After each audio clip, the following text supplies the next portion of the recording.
Hey everyone, this is Andrea from Doctors of Running, and today I'm here to do a head-to-head comparison of the Nike Alphafly 3 and the HOKA Cielo X1.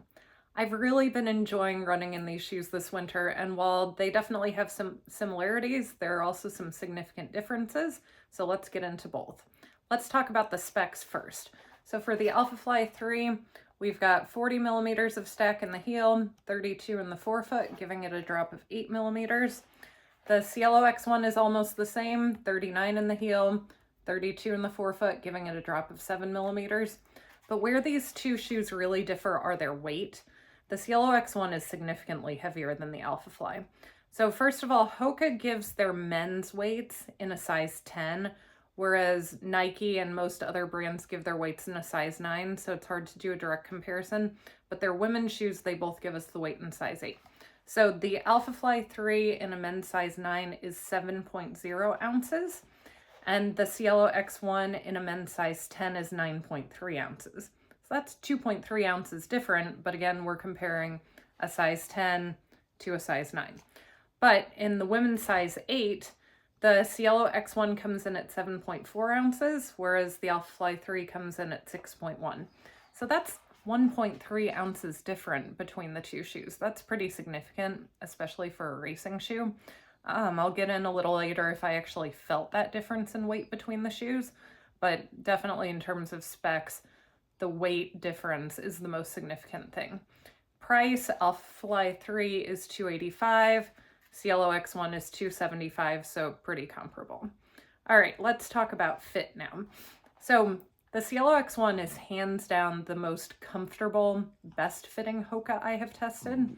Most HOKAs, I've had issues with their sidewalls rubbing on, particularly like the inside of my big toe.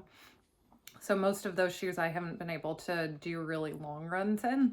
I was concerned when I got the Cielo X1 that I would have that same problem, but I had zero issues in this shoe. This shoe was so comfortable for me. So I was really excited about that. Not only for the fit, because I like how it runs too, but fit-wise, if HOKA sidewalls have bothered you in the past, they're probably not going to bother you in this shoe. I found the Cielo X1 to fit true to size in length. The width of the forefoot is really nice. I had plenty of room for my MTPs without feeling like it was too wide or sloppy. Whereas in the Alphafly 3, I would definitely go up a half size in the Alphafly 3 for length. I got my usual size 9.5 and it was just a little too short. I got bruised big toenails every time I ran in the shoe. So if I was buying the shoe, I'd definitely go up a half size for the Alphafly 3. Cielo X1 fits really nicely true to size. A couple other fit notes about the shoe. In the Cielo X1, you can see you've got a pretty wide platform the whole way. It tapers a little bit in the midfoot, and I'll talk a little more about this lateral midfoot cutout here. But if you look at the Alphafly 3, you can see how much it narrows in the midfoot. And that is noticeable, both in terms of fit.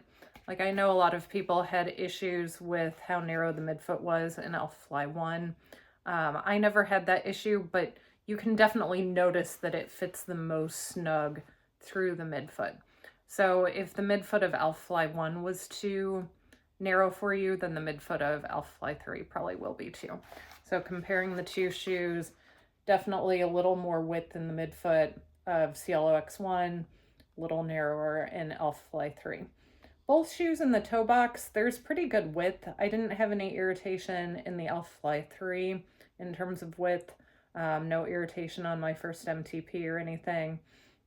But like I said, the length in the Alphafly 3 definitely made my big toenails pretty sore.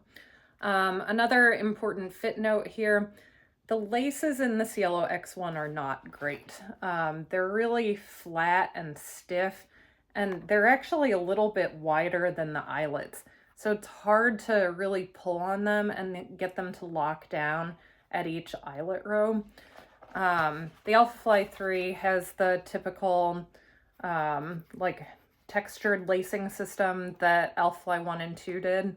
You don't have to pull really hard on the laces to get it to lock down. I've never really had any issues with tightening down the laces in Alphafly 1, and I definitely didn't in Alphafly 3.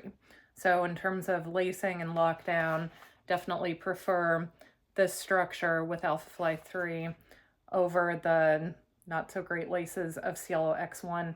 That being said, once I got these laces in the right place, I had no issues with lockdown. It's just a little annoying to get there. So those are the major fit things. Let's move on to performance. So Alphafly 3 definitely has a more aggressive ride for me. And I find that that's because of the placement of the AirPods. Basically, the AirPods are right at the start of the forefoot rocker.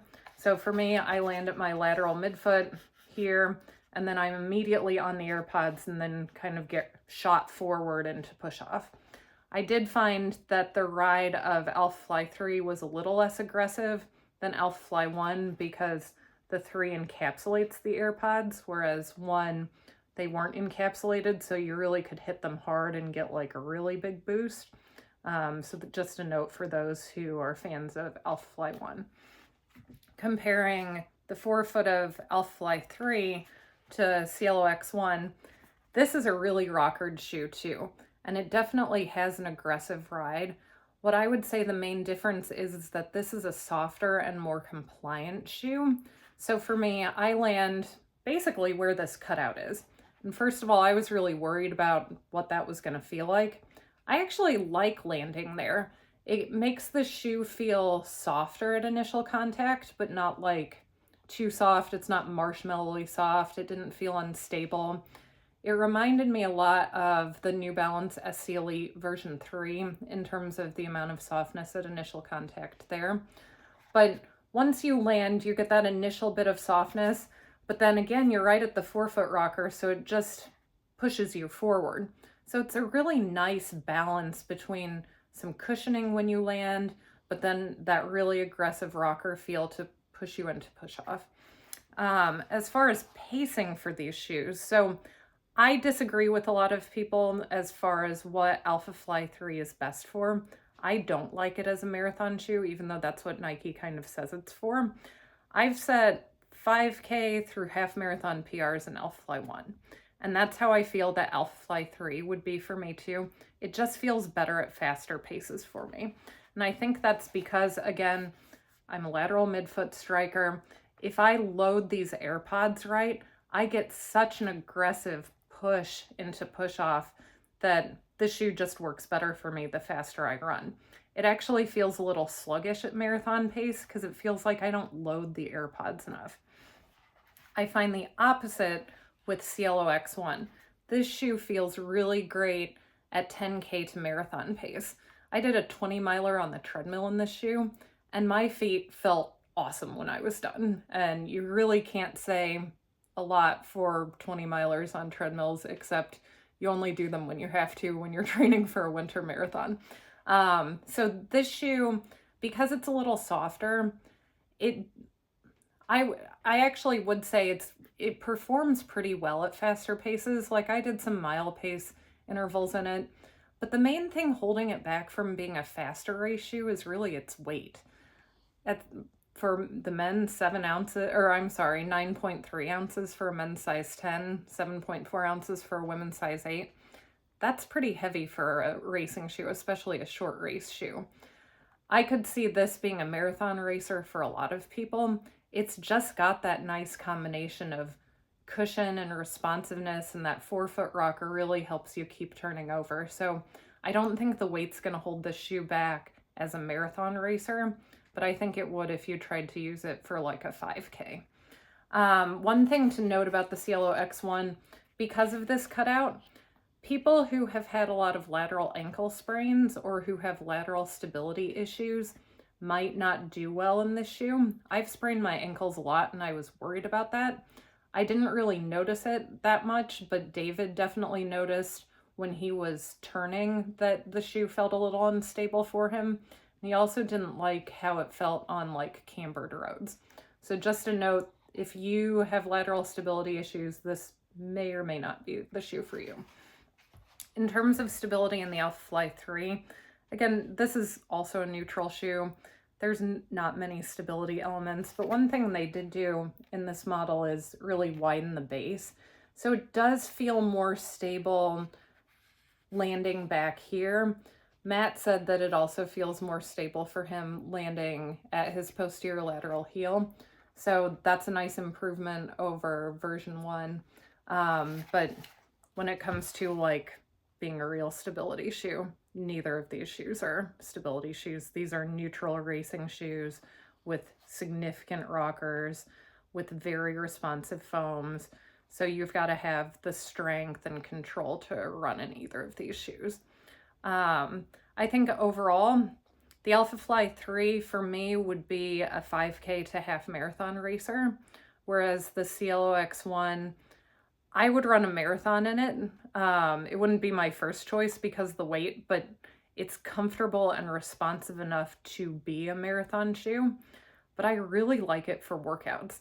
And I mean, $275 is a very expensive workout shoe, but I liked that it could just do everything. Like it felt good at mile pace, it felt good at threshold, it felt good at marathon pace.